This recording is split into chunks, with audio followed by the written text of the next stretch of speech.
Don't you just hate when you're supposed to be some great hero and you go to war against an evil wizard, but fall at the first charge due to an arrow in your eye?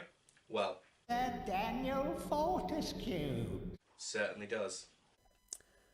Uh, Moving away from the GameCube for a while, MediEvil was a standout game on the PS1.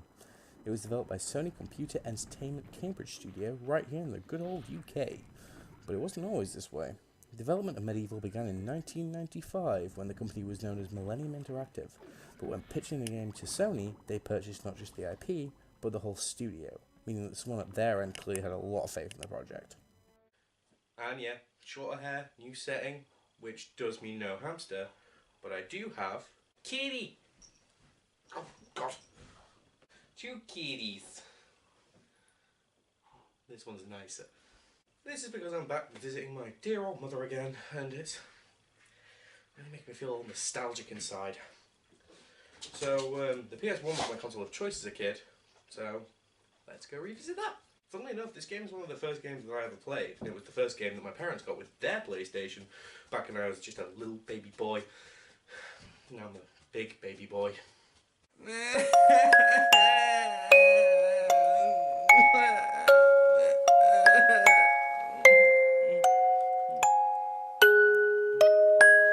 They loved it. They played it all night and hadn't realised that they didn't get a memory card with their PS1, so weren't able to save it.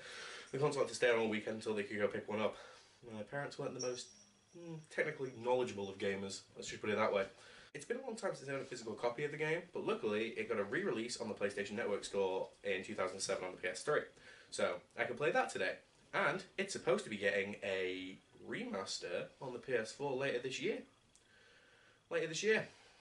Yeah, sure. I believe you. Oh, this is great. The next big activity that needed a game made about it. We've had plenty of football and tennis games. Now it's time to make a reading game. The history of Gallowmere, huh?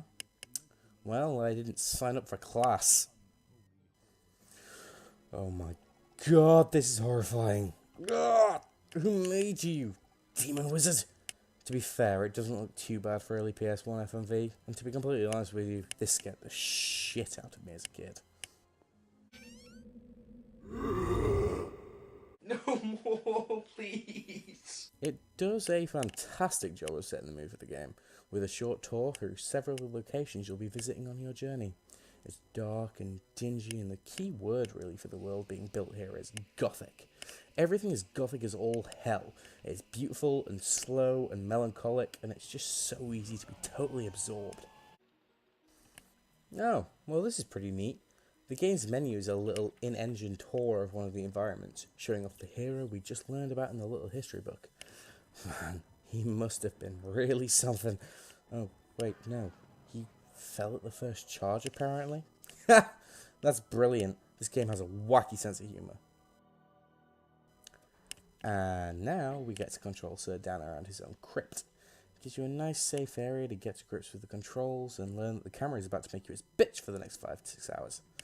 It works well. You'll find a sword, a throwing dagger, a shield, a life bottle, and a rune by exploring the area. You very quickly pick up on what all these things do, and the exit opens up to you. So now it's time to move on to the first real level of the game. Holy shit, what the fuck is that? Yes, these gross lumps of moaning polygons also scared the absolute shit out of me when I was a kid, and I used to cry until my mum did it for me. She then told me if I wasn't old enough to do it on my own, then I wasn't old enough to play the game at all. Well, I sure showed her, because I did do it on my own and had nightmares for the next 3 weeks and had to sleep in my parents' bed. My early teenage years were a rough time for me. As you can see, the game introduces you some basic slow-moving enemies in this level and lets you figure out how to dispatch them. X is a basic attack, square is a charge attack, triangle defense, and circle jumps.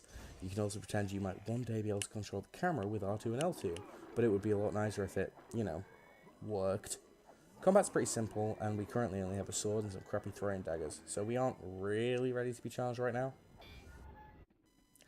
This level also includes the optional objective that is present from here on out, the Chalice of Lost Souls. Beat enough enemies, and you can collect the Chalice, which will take you to the Hall of Heroes after the level, where you can pick up some new weapons, more life, or just some gold. You also get to hear the incredibly cheesy voice acting that's on display here, as well as the well-written dialogue. The game is so tongue-in-cheek, I'm surprised I can even taste the gothic atmosphere it sets up. The dichotomy of these dingy, melancholic gothic settings against the witty humour the game often presents is fantastic. It does both elements so well, unlike a certain PSP reboot I'd rather not mention. The voice acting is aggressively British, and that just makes it so much more enjoyable for me personally. Not very often I'll hear a Scouser in a video game. Nice to see he's giving me something too, and not just stealing my fucking bike. On to Cemetery Hill, and here we get more of what we can come to expect in later levels. So this is probably a good opportunity to talk about how they're designed. It's exactly what you'd expect from this kind of action-adventure. Each level has a direct path, or more branching paths that can be explored to either get from A to B as quickly as possible, or pick up all the optional goodies on offer. A lot of the levels contain items like this, that will come in handy in other levels of the game. Not too dissimilar from a Metroidvania style of game. There are plenty of enemies and environmental hazards you'll face trying to reach the exit of each level. You guys gave me a real tough time on that hill. Let's do battle. We have failed the master. We give our lives. Oh, you gave up real easy there. The whole game is in this kind of vein, honestly, and it works pretty well. You're constantly getting new weapons and facing off against new enemies that require different approaches to reliably defeat, so you really need to think and choose your weapons carefully. Although, granted, 80% of the game will be spent with whatever the strongest sword you have is. Actually, that's kind of how all the weapons in this game go. They're all essentially different variations of the same thing. Crossbow, longbows, spears, daggers, they're all ranged weapons. You're bound to choose whatever's strongest. That's not to say there aren't some unique and fun weapons. The lightning is a fun down to play with, and it's strong as hell. Dragon armor allows you to breathe fire and burn your enemies to death, and the chicken drumsticks will turn the evil hellspawn into little bits of poultry that will cover a bit of health. You fight your first boss in the Hilltop Mausoleum, and get a key for you to return to the graveyard, which is actually a different level, but the beginning part is the same as the ending for the graveyard, and there's a new path open for you, which upon exiting, allows you to leave the graveyards and crypts and venture out into the new world of Gallowmere. The levels begin to branch off here, with each level thread leading to a mini-story that can be inferred from the minimal character interactions and FMV cutscenes. All the levels have to be played through in order to beat the game, but this really isn't a chore, believe me. In terms of presentation, this game is fantastic. The visuals are sweet and smooth, and the music is ultimately so eerie and atmospheric that it can get genuinely spooky at times. Enemies and levels are varied in terms of appearance and layout, and the model for Dan is fucking great. They do this funky separate modelling shit with his head, so whenever you're at a standstill, he'll turn and try and look at the camera regardless of where his body is facing in relation to it. And, when falling from great heights, you'll see his head separate from the rest of his body, as it seems to fall slower than the rest of him. It's a nice little detail, and it further adds to the game's identity and charm. There is one hell of a soundboard to this game. The moaning of the zombies, the pumpkins, the howls of the wolves, the tra-la-la-la-la of the villagers.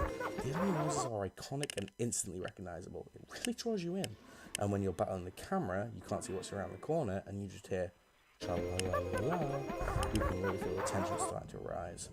Dan's damage sounds are sharp and short, giving instant punishment for letting yourself take damage.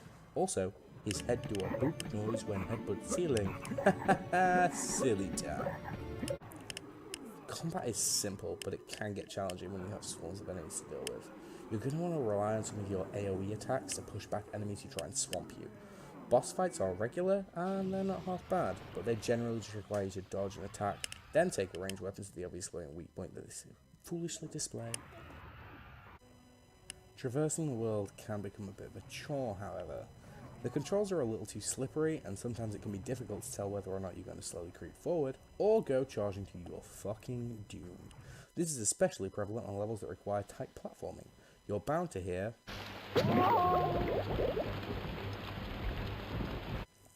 an awful lot in these areas. The two big ones for this are Pools of the Ancient Dead and The Lake.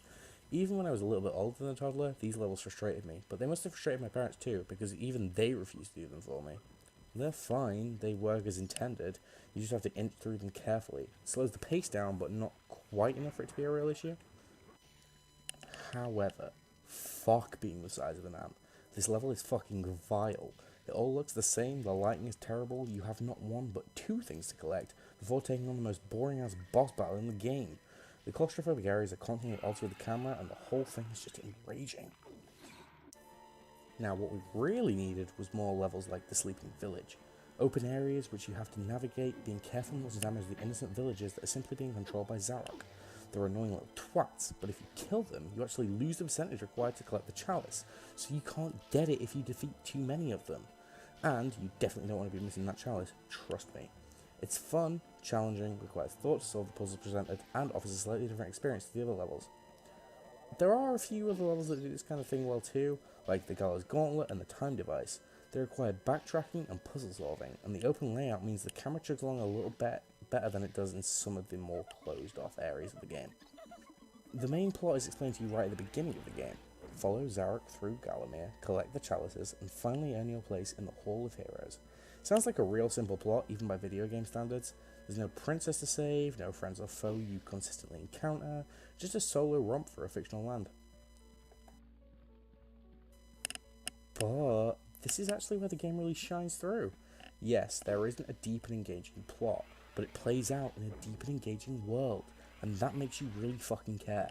Dan himself, for a murmuring sack of bones, is charming and funny when he speaks to people in the Hall of Heroes, and without all too much exposition and dialogue, you really care about these characters. The way the world map is laid out really helps with this. Despite the game being split into clear and distinct levels, the way you travel from level to level makes it feel one seamless journey, and it all flows really well. It's paced really well. It reminds me of what Sonic Adventure 2 tried to do, but just 10 times better. Although, I do know which hero would rather stick their spear in me. Because the levels are so varied, the repetitive structure never actually feels repetitive. And even though the game is less than 5 hours long, it still doesn't feel like a short journey. It really does feel like some kind of historical epic.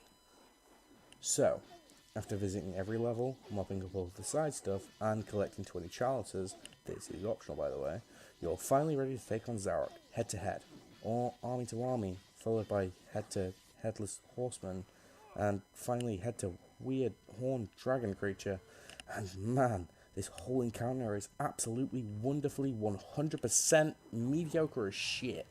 It follows the same formula as the other boss fights in the game, with the exception of the first part, which is suitably cool. Your army size is determined in part by how many of the chalices you collect, and this is why you're going to want to collect as many of them as you can while you go through the game. Once you've squashed Zarok, the game ends, and provided you picked up every chalice, you now have the best ending, where Dan takes his place inside the Hall of Heroes, everyone cheers, more amusing hijinks ensue, and the game ends. A happy ending for all, except Zarok, who now knows how it feels when I was exploring a pissing anthill. I've got to say, this game is pretty unique, and it still really does hold up well. The controls can be a little slippery, and the camera's the hardest battle I've fought in any game ever, but other than that, it's a fun, charming, gothic adventure. It really did add a solid title to the PS1's ever-expanding library of great games. It's definitely earned the 8 out of cool that I'm giving it today. I just really hope they don't butcher the PS4 remaster like they did with that PSP reboot. God, that game was awful.